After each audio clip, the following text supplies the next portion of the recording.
ये उनकी एक बेटी थी। वो कहने लगी, अब्बा रोज तुम जाते हो दूध चढ़ाने के लिए, इस बार हमें जाना है। इत्तेफाक से वहीं से गुजर हो जाता है अजमेर वाले ख्वाजा का। सरकार गरीब नवाज ने बच्ची को देखा, फरमाने लगे क्या बात है, क्या बात है बेटी।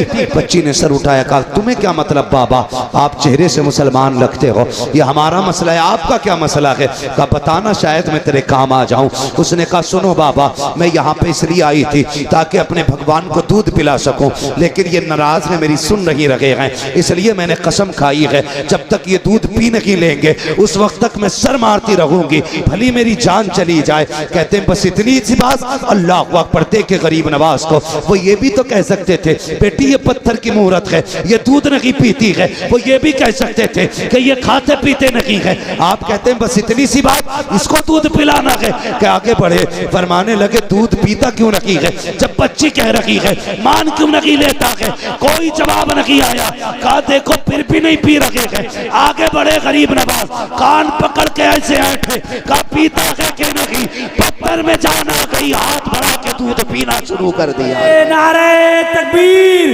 नारे रिसालत, ख्वाजा का हिंदुस्तान, ख्वाजा का हिंदुस्तान, नारे तकबीर। दूध पीना शुरू कर दिया। अब बच्ची खुशी खुशी घर चली गई। हमारा समाज भी बड़ा अजीब है, ये जाहिर देखता है, बातिन कतई नहीं झांकता। सुनना जरा दिल पे हाथ रखे, अल्लाह की नस्लों को परवान चढ़ाए, आपके खजाने अलल्ले तलल्ले भरे। हाँ, ये मैंने मुहावरी जबान इस्तेमाल की है, कमी ना पड़े तुम्हारे खजाने में। लेकिन सुने, जब पलट के निकली ना तो लोग दिमाग लगाने लगे। कुछ ठलुए होते हैं जिन्हें दिमाग ही लगाने का काम है।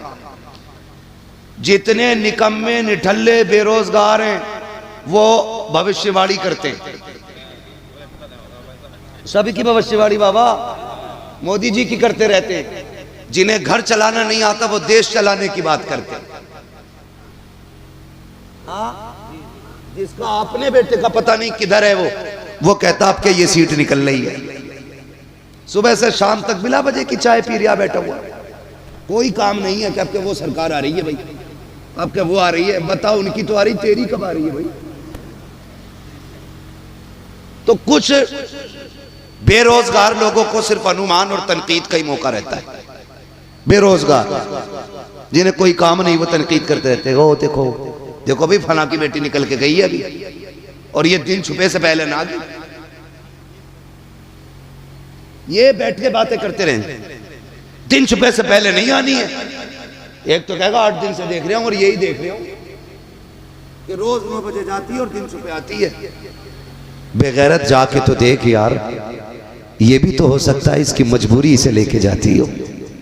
देखना, ऐसा भी तो हो सकता है ये माँ के इलाज के लिए कहीं जाके काम करके पैसे लाती हो।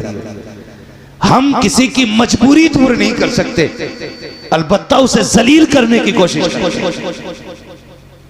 जब तक कोई बात पूरी तहकीक से मालूम ना हो जाया करे ना तो जीभ ना चलाया करो, वरना अल्लाह कल्ले तोड़ देगा। और वो तोड़ता है तो खीर खाने तक के नहीं छोड़ता है। इन्हें कल्लों को लिमिट में चलाया करो, खाली बैठ के अनुमान ना लगाया करो। फला की बेटी है कहाँ गई है, देख तो सही यार, भाई कमाने वाला नहीं है, बाप नहीं है, अंदर जाके तो देख, शायद माँ बीमार लेटी होगी, घर में फाका होगा। ये भी तो हो सकता है कहीं से रोजी तलाश करने गई हो। अल्लाह अकबर, किसी पे तनकीद ना किया करो। पंडित की बेटी पलट के आई, लोग दिमाग लगाने लगे, लगता है पंडित की बेटी ने आज इज्जत लुटवा दी है, इसके कपड़े खून में भीगे हुए हैं, चेहरा लहूलुहान है, लगता है ज्यादती की गई है। उससे कहा क्या हुआ बेटी, उसने कहा कुछ नहीं। कहा ये क्या हाल बनाया है, उसने कहा कुछ नहीं, बस अपने भगवान को मना के दूध पिला के आई हो। सब हैरत में थे, कब पागल हो गई है लड़की, ये कहती दूध पिला के आई हो, पत्थर के खुदाओं ने कभी दूध नहीं पिया है, ये कैसे कह सकती है। बच्ची ने कहा मैं दूध पिला के आई हूँ। लोगों ने बातें करना शुरू कर दी। पंडित के घर तक बेटी पहुंची, लोग पीछे पीछे थे, देख पंडित तेरी बेटी ने मुंह काला किया है, इतना बड़ा झूठ बोल रही है, अपने ऐब को छुपाने के लिए कहती है कि मैंने दूध पिलाया है भगवान को। जैसे पंडित से इतनी बात कही है, पंडित कहता बेटी मैं तेरा बाप हूँ, मेरी इज्जत का ख्याल कर, मेरी शहजादी झूठ ना बोल, सच बता क्या हुआ, चोट लग गई है, कहीं से गिर गई है। कहा नहीं अब्बा दूध पिला के आई हूँ। पूरा माजरा बता दिया। पंडित कहने लगता है मेरी भी उम्र बीत गई बेटी, आज तक मैं भी दूध न पिला पाया, तू कैसे कह सकती है। बच्ची कहती अब्बा यकीन करें मैंने अपने हाथों से प्याला दे के उसे दूध पिलाया है। लोग कहते पंडित अगर ये सच बोल रही है तो मंदिर भी वही है, बेटी भी जिंदा है, दूध भी मिल जाएगा, चल कल साथ चलते हैं। अगर इसने आज पिलाया है तो ये कल दूध पिला के दिखा दे। बच्ची तैयार हो जाती है, दूध का प्याला लिया, कल अकेली थी, आज शहर साथ में है, लोगों का हुजूम है, पहुंच जाते हैं। जाने के बाद भीड़ लगती है, बच्ची आगे बढ़ा के कहती है प्याला लो महाराज दूध पी लो। कल की तरह फिर पत्थर, कोई जवाब नहीं आया। लोगों ने कहा लगाया देख पंडित तेरी बेटी की पोल खुल गई है। उसने फिर कहा महाराज पीते क्यों नहीं हो, मेरी इज्जत का सवाल है, कल पी लिया था आज क्यों नहीं पी रहे हो। लोगों ने कहा पंडित अपनी बेटी के दिमाग का इलाज करा, ये पागल हो गई है, इसके लिए कोई डॉक्टर तलाश कर। बेटी ने इतना सुना, बाप ने कहा बेटी बहुत बेइज्जती हो गई है, अब लौट चलो तमाशा ना बना। बच्ची की चीख निकल जाती है, रो के आगे बढ़ी, मुझसे कहती है गुस्से में आके कहा पीता है दूध या कल वाले बाबा को बुलाना पड़ेगा, या कल वाले को बुलाना पड़ेगा। इतना कहना था उसने दूध पीना शुरू कर दिया है। लोग कहते हैं बेटी बता तो सही ये कल वाला बाबा कौन है, कौन था जो कल आया था जिसके डर से इसने दूध पी लिया है। बच्ची ने कहा मैं ये तो नहीं जानती, लेकिन इधर से गुजर के गया है। लोगों ने थोड़े लगा दी, एक पेड़ के नीचे मेरा गरीब नवाज बैठा है, कहा यही बाबा है जिसके कहने से दूध पिया था मूरत ने। लोग कदमों पे गिर जाते हैं, कहते महाराज हमें अपनी पूजा की इजाजत दे, हम आपकी इबादत करना चाहते हैं। गरीब नवाज ने कहा खबरदार मेरी इबादत की जरूरत नहीं है, उसकी इबादत करो जिसने गरीब नवाज जैसे को दुनिया में पैदा फरमाया। नारे तकबीर, नारे रिसालत, नारे रिसालत, हज़रत अल्लामा मुफ्ती हम्माद साहिब क़िबला, नारे तकबीर। दो चीजें, ये है हमारा इलाज। इससे पहले चल रहा था ऑपरेशन, आपकी मर्जी है किस चीज से समझना है। और जो इन दोनों चीजों से ठीक नहीं होता है फिर वो किधर ठीक होता आप अच्छी तरह जानते हैं। हाय गाफिल वो क्या जगह है जहां पांच जाते हैं चार फिरते हैं, जो तेरे दर से यार फिरते हैं, दर बदर यूं ही खार फिरते हैं। कोई क्यों पूछे तेरी बात रजा, तुझसे कुत्ते हजार फिरते हैं। खुदा की कसम बरेली के इमाम ने हमारे अकीदे की हिफाजत की और सबक दे के गए। सूना जंगल रात अंधेरी, छाई बदली काली है, सोने वालों जागते रहियो, चोरों की रखवाली है। सोने वालों जागते रहियो, चोरों की रखवाली है। और मेरा मुर्शिद सैयदी सरकार ताजुश शरिया अल्लामा अख्तर रजा खां एक ऐलान करके गए। अभी सब गौसे पाक के सिलसिले में शामिल हुए थे ना, सबने गौसे पाक के हाथ में दिया ना हाथ अपना। उन्होंने कहा था अख्तरे कादरी खुल्द में चल दिया, खुल्द वहाँ है हर एक कादरी के लिए, है ना। मसला के आला आदत पे मजबूती से कायम रही, अपने घर वालों को अपने आप को जहन्नम की आग से बचाइए। एक उसूल बना लीजिए जो हुजूर का नहीं वो हमारा, वो हमारा, वो हमारा। अगर कोई कहे जी मैं भी मानता हूँ, मैं भी नमाज पढ़ता हूँ, मैं भी कुरान पढ़ता हूँ, मानता हूँ ना हुजूर को, तो कह बता मानता कैसे है? ऐसे मानता जैसे बरेली वाले मानते हैं, या ऐसा मानता जैसे कि रशीद अहमद गंगोई मानता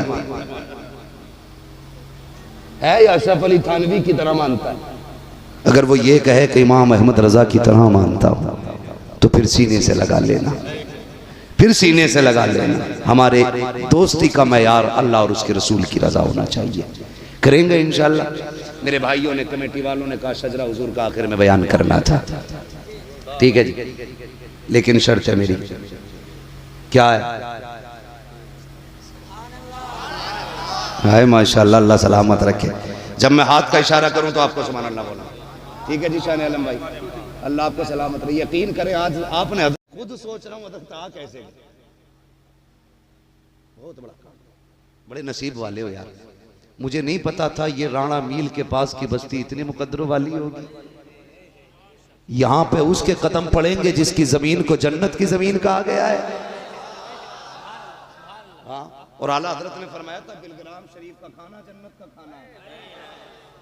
हाँ, माशाअल्लाह शान आलम भाई बता रहे वहां पे फौजी बहुत देर से लाइन में लगे हुए थे जब गए थे। ये हुजूर के बेटों की अपनी शान। ये जंगल में भी रहते तो मंगल बना रहे थे, है ना। गरीब नवाज पंगा ना लिया कर अल्लाह वालों से।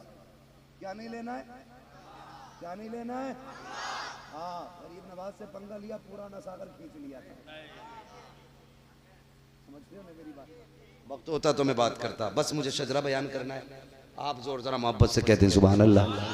ऑपरेटर साहब आपका साउंड बड़ा प्यारा है, बड़ा अच्छा साउंड है। बस आपसे इतनी सी गुजारिश है जैसे पहले था थोड़ा सा इसको गूंज दे ताकि थोड़ी रिपीट मिल जाए, मुझे सांस लेने का मौका मिल जाए। बिल्कुल खुश्क हो जाता है ना तो बोलने में दिक्कत हो जाती है। जब मैं हाथ का इशारा करूं तो आपको क्या बोलना है। ये खड़े वाले भाई भी बोलेंगे मेरे इंशाअल्लाह, है ना। और मैं अपनी माँ बहनों से कहूंगा सुनो, आखिरी बात तुम भी सुन लो। रोटी उन्हीं बना के खिलाना जो मसलक के आला हज़रत का वफादार हो। हाँ, गद्दारी को एक घूंट चाय का मत दे दियो, नमक की डेली भी मत दियो उसे। नमक की डेली भी कतई मत दे दियो। पहले पूछना बरेली वाला है, बरेली वाला है कि नहीं। बरेली वाला हो तो खाना खिला दे, है ना। अगर माँ बहनें मजबूत हो जाए तो हिम्मत नहीं है वहां भी बारात लेके आ जाए। ना वहाबियों की बेटी लेनी है, ना बेटी लेनी है, ना बेटी लेनी है। लोग कहते हैं हम तो ले रहे हैं, क्या फर्क पड़ रहा है, दे थोड़ी रहे। सुनो, जो देते हैं उनकी एक जाती है, जो लेते हैं पूरा घर चला जाता है। अगले दिन से उनका सूरज भी दक्कन से निकलता कि नहीं भाई ये फातिहा समझ में नहीं आई, समझ में तो तेरी जिंदगी भी नहीं आ रही तो तू मर जा। तो ना बेटी लेनी है, ना बेटी लेनी है, ना बेटी देनी है। मेरे दादा कहा करते थे बेटे रिश्ता करो तो लड़की की दादी और नानी देख के करना। मैं कहता था इतनी दूर जाके कब्रें कुरेदने की जरूरत क्या है। कहते थे नहीं बेटे, जड़ का असर पत्ते पे जरूर दिखाई देता है। तो रिश्ते पुश्त दर पुश्त आशिक होने चाहिए, आशिक होने चाहिए। एक बात बता दो यार, मैं कह जाऊं अच्छी लग रही है।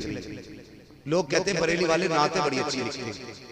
नात लिखने के लिए इश्क की जरूरत होती है, और आला हज़रत की नजर में आज भी आशिक पैदा हो रहा है। आज भी आला हज़रत की नस्ल में आशिक पैदा हो रहे हैं। ला के दिखाए ना कोई शेर ऐसा, दागे फुरकते तैबा कल्ब मुज़हब जाता, काश गुंबदे खज़रा देखने को मिल जाता। ऐसी शायरी ला के दिखाए ना कोई, क्या इश्क था, क्या दर्द था। तो मेरी गुजारिश है बहनों से, रोटी अगर देनी है मसलक वालों को देनी, ठीक है।